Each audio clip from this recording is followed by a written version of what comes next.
तुलसी बीच भवन में हरि हरि गोहरवले हउँ। नारी के गुण गवले हउँ ना।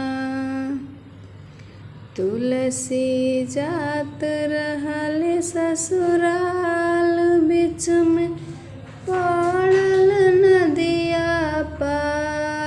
तुलसी रसी समझ के सर्प पे हाथ बढ़वले हउँ।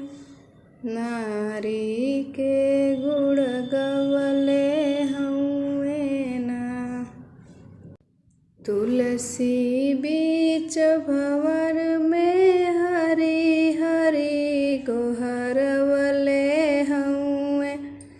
नारी के गुण गवले हउँ ना।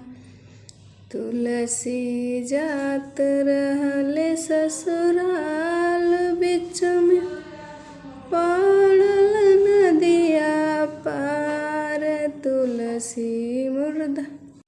तुलसी फाटक समझ के मुर्दा पर हाथ बढ़वले हउँ। नारी के